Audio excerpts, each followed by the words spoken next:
ദിയ കൃഷ്ണയുടെ വ്യാപാര സ്ഥാപനത്തിൽ നടന്ന സാമ്പത്തിക തട്ടിപ്പ് കേസിൽ സോഷ്യൽ മീഡിയയിലടക്കം വൻ ചർച്ചയായി മാറി.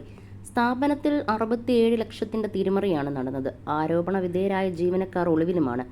ദിയയുടെ ഭർത്താവ് അശ്വിൻ ഒരു പൂവാലനാണ്. രാത്രി 2 മണിക്കും 3 മണിക്കും വിളിക്കും. എന്താണ് ചെയ്യുന്നതെന്ന് അന്വേഷിക്കും. പാക്കിങ്ങിന്റെ കാര്യം പറഞ്ഞാണ് വിളിക്കുന്നതെന്നാണ് പ്രതികളിലെ ഒരാൾ ആരോപിച്ചത്. ഇതിന്റെ വീഡിയോയ്ക്ക് താഴെ ദിയ പങ്കിട്ട കമന്റാണ് ഇപ്പോൾ ശ്രദ്ധ നേടുന്നത്. വീട്ടിൽ ബിരിയാണിയാണ് മോളെ, മണ്ണുവാരി അവൻ തിന്നാറില്ല എന്നാണ് ദിയ നൽകിയ കമന്റ്. നിരവധി ആളുകളാണ് ദിയയ്ക്ക് പിന്തുണയുമായി എത്തിയത്. അവളുമാരുടെ ചെപ്പയടിച്ച് പൊട്ടിക്കണമെന്നാണ് നടി സ്വാസിക പറഞ്ഞത്. ഇവളുമാരെ എത്രയും വേഗം ശിക്ഷിക്കാൻ കഴിയട്ടെ. അവളുടെ സംസാരം കണ്ടില്ലേ, വൃത്തികെട്ട വർഗം. ദിയ കഷ്ടപ്പെട്ടുണ്ടാക്കിയത് കട്ടുകൊണ്ടുപോയ ഇഡിയറ്റ്സ് എന്ന് 5 കുറിച്ചപ്പോൾ ഇനി കുറേ കാലം ജയിലിൽ കിടന്ന് ഓർമ്മകൾ അയവിറക്കാമെന്നാണ് അമൃത പങ്കിട്ട കമന്റ്.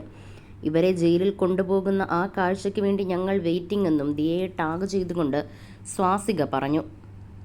അതേസമയം കൃഷ്ണകുമാറിനെയും സ്നേഹം കൊണ്ട് മൂടുകയാണ് സോഷ്യൽ മീഡിയയും സ്വന്തം കുടുംബവും. കുടുംബത്തിനൊരു പ്രതിസന്ധി ഘട്ടം വന്നപ്പോൾ ചേർന്ന് നിന്ന് മക്കൾക്ക് വേണ്ടി ഏതറ്റം വരെയും പോകുന്ന അച്ഛനായി മാറുന്ന കൃഷ്ണകുമാറിന് ഇന്നൊരു ഹീറോ പരിവേഷമാണ് സോഷ്യൽ മീഡിയ നൽകുന്നത്. ദൃശ്യം, തുടരും സിനിമകളിലെ മോഹൻലാൽ ചെയ്ത കഥാപാത്രങ്ങൾ പോലെ മക്കൾക്ക് വേണ്ടി ഏതറ്റം വരെയും പോകുന്ന അച്ഛനായി കൃഷ്ണകുമാറിനെ കണ്ടു.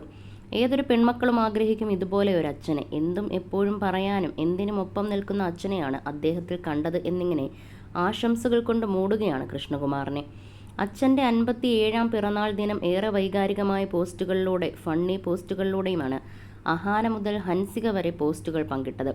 ഭാര്യ സിന്ധുവും തൻ്റെ ഭർത്താവിനെക്കുറിച്ചൊരു പോസ്റ്റ് പങ്കുവച്ചെത്തി. കിച്ചു, നിങ്ങൾക്ക് ഹൃദയം നിറഞ്ഞ ജന്മദിനാശംസകൾ. കഴിഞ്ഞ കുറച്ച് ദിവസങ്ങൾ കഠിനമായിരുന്നു, പക്ഷേ നിങ്ങൾ ഞങ്ങളുടെ കുടുംബത്തിലെ ഹീറോ ആണെന്ന് തെളിയിച്ചു. കിച്ചു, നമ്മുടെ വീട്ടിലുണ്ടായ വലിയ വിഷയത്തെ നിങ്ങൾ വളരെ പൂർണ്ണതയോടെ കൈകാര്യം ചെയ്തു. എല്ലാ കുട്ടികളും ആഗ്രഹിക്കുന്ന തരത്തിലുള്ള അച്ഛനാണെന്ന് നിങ്ങൾ തെളിയിച്ചു. എൻ്റെ ഹൃദയത്തിൻ്റെ അടിത്തട്ടിൽ നിന്നും ആശംസകളെന്നും സിന്ധു പറഞ്ഞു. ജന്മദിനാശംസകൾ. ഞാൻ കമൻറ്റ് ചെയ്യുകയോ വലിയ അടിക്കുറിപ്പുകൾ എഴുതുകയോ ചെയ്യുന്നതിന് പകരം എൻ്റെ പ്രിയപ്പെട്ട ഫോളോവേഴ്സിനായി ഞാൻ അത് വിടുന്നു. എൻ്റെ അച്ഛനെക്കുറിച്ച് നിങ്ങൾ എന്താണ് ചിന്തിക്കുന്നത്? താഴെ കമൻറ്റ് ചെയ്യൂ. അദ്ദേഹത്തെക്കുറിച്ച് കുറച്ച് പറയാനും എനിക്കത് കേൾക്കാനും ശരിയായ സമയമാണെന്ന് എനിക്ക് തോന്നുന്നു എന്ന് ദിയയും പറഞ്ഞു. എൻ്റെ ആദ്യ സഹനടൻ 57ാം പിറന്നാൾ ആശംസകൾ. എൻ്റെ അഭിനയ അരങ്ങേറ്റം അച്ഛൻ അഭിനയിച്ചു കൊണ്ടിരുന്ന ഒരു സീരിയലിലായിരുന്നു. 2 സീനുകളിൽ തൻ്റെ സുഹൃത്തിൻ്റെ കുട്ടിയായി അഭിനയിക്കാൻ ഒരു ബാലതാരത്തെ അവർക്ക് വേണം. മറ്റൊരു കുട്ടിയെ കണ്ടെത്താൻ കഴിയാതെ വന്നപ്പോൾ ആ ജോലി ചെയ്യാൻ അവർ നല്ലൊരു ഓപ്ഷൻ കണ്ടെത്തി. നമുക്ക് വളരെ വിലപ്പെട്ട ചില കാര്യങ്ങളുണ്ട്. അവ ലോകവുമായി പങ്കിടാൻ നമ്മൾ ഒരിക്കലും ആഗ്രഹിക്കുന്നില്ല. അത്തരത്തിലുള്ള ഒന്നായിരുന്നു ഇത്. വർഷങ്ങളായി ഞാനതൊരു ചെറിയ രഹസ്യം പോലെ സൂക്ഷിച്ചു.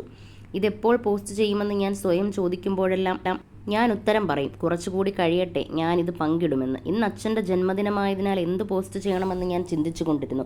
പെട്ടെന്ന് എനിക്ക് തോന്നി എൻ്റെ ആദ്യത്തെ സഹനടൻ എൻ്റെ അച്ഛനാണെന്ന്. എനിക്ക് എന്തുകൊണ്ട് പറഞ്ഞുകൂടാ എന്ന്.